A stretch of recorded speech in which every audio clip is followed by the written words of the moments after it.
Хоробрі українці нескорної країни. Вже 14-й день нашої оборони, нашого захисту. 14-й день нашого єднання. По-справжньому всеукраїнського. Масштаб загрози держави максимальний. Окупаційний контингент вже завів на нашу територію майже усіх, кого збирали для вторгнення в Україну. Але і масштаб нашої відповіді максимальний. І це два різних слова «максимальний». У них і у нас. У них тільки техніка по максимуму, у нас до техніки ще й наш народ.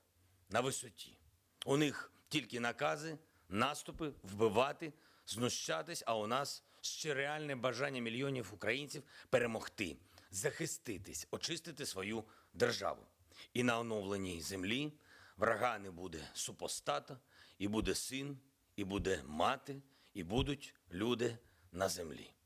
Сьогодні день народження Тараса Шевченка. Це наша давня мрія, це його мрія – очистити землю. І вона жива і цілком реальна. Українці, українки – усе в наших руках. Ми вистояли і надихнули увесь світ нашою рішучістю. Немає такого куточка на землі, де б не знали, з яким героїзмом український народ захищає нашу прекрасну землю. Навіть там, де нас не підтримують, навіть там, де добре знають, чого ми досягли.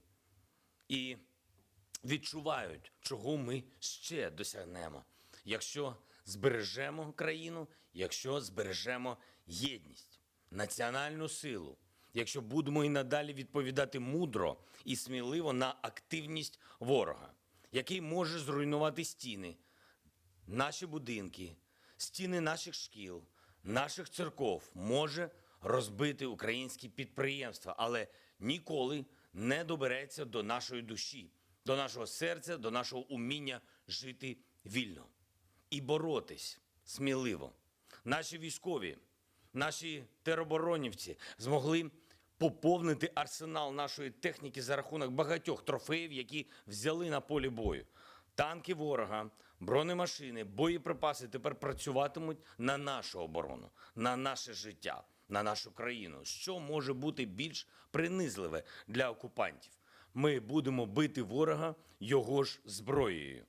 На додачу до нашої, яку російські війська вже непогано відчули. Відчули так, що все більше солдат і командирів противника задають собі дуже просте питання. А для чого їх послали на цю чужу землю, на цю війну? І у нас немає відповіді, окрім тільки одного слова – загибель. Российские солдаты, у вас есть шанс выжить.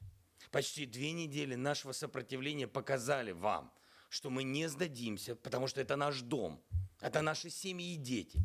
Мы будем воевать, пока не вернем свою землю и пока не ответим сполна за всех наших убитых людей, за наших убитых детей. Вы еще можете спастись, если просто уйдете. Не верьте своим командирам, когда они говорят вам, что у вас еще есть шансы в Украине. Вас здесь ничего не ждет, кроме плена, кроме гибели. Вы забираете наши жизни и отдадите свои. И мы знаем, у нас есть перехваты, что ваши командиры уже все понимают. Нужно заканчивать эту войну, нужно возвращаться к миру. Уходите из наших домов, уходите к себе.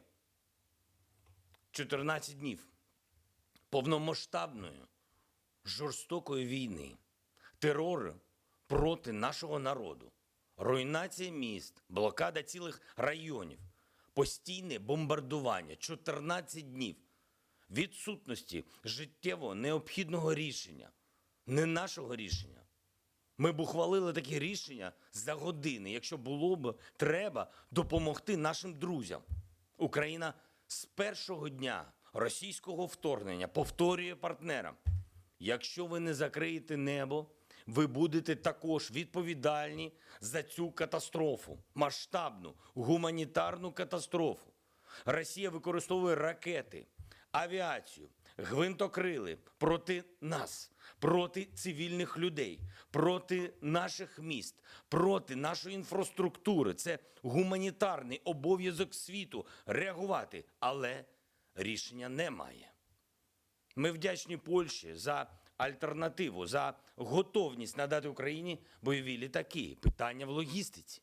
По суті, технічне питання. Його треба вирішувати негайно. Є офіційне рішення Польщі передати літаки на відповідну базу. Американську базу. Ми також маємо підтвердження. Ми все чули, ми читали це з медіа, що домовленість американської сторони з Польщею є, що вона досягнута. Але при цьому чуємо, що пропозиції Польщі нібито не обґрунтовані. І це кажуть у Вашингтоні. Це також ми з вами читали і бачили. Тож, коли буде рішення? Послухайте, у нас війна, у нас немає часу на ці медіа, на всі ці сигнали. Це ж не пінг-понг, це про людське життя. Ми ще раз просимо, вирішуйте це швидше. Не перекидайте відповідальність, відправте нам літаки. Вчора нам нарешті вдалося організувати гуманітарний коридор з міста Суми у Полтаву. Врятували 1600 студентів і 3500 жителів міста.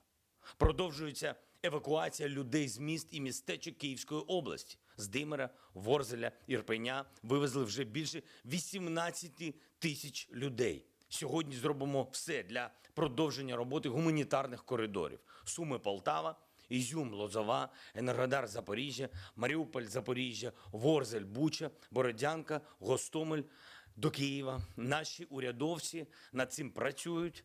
Наші військові створили всі умови. Якщо буде хоч один постріл, повна відповідальність на окупантах. А як відповідає світ, ви вже побачили. Потужно. Санкційними пакетами.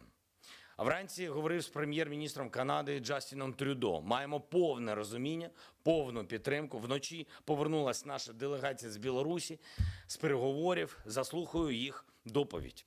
Будемо готуватись до наступних раундів переговорів. Заради України, заради миру. І наостанок. Щодо нашої єдності. Це наша сила.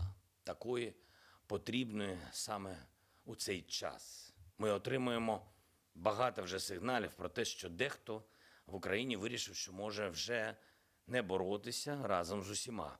І пробує якось окремо за щось там своє особисте, за якусь там власну вигоду. Ми отримуємо різні сигнали про те, що деякі політики знову шукають ниточки в Росію. А деякі інші знов працюють на розкол, всупереч єдності. Я хочу сказати одне і тільки один раз. Бачу, що ви робите. Якщо я почую ще один сигнал, відповідь буде швидкою, як і належить у воєнний час. Слава Богу, наші люди в усьому і в усіх вже розібралися. Слава Україні!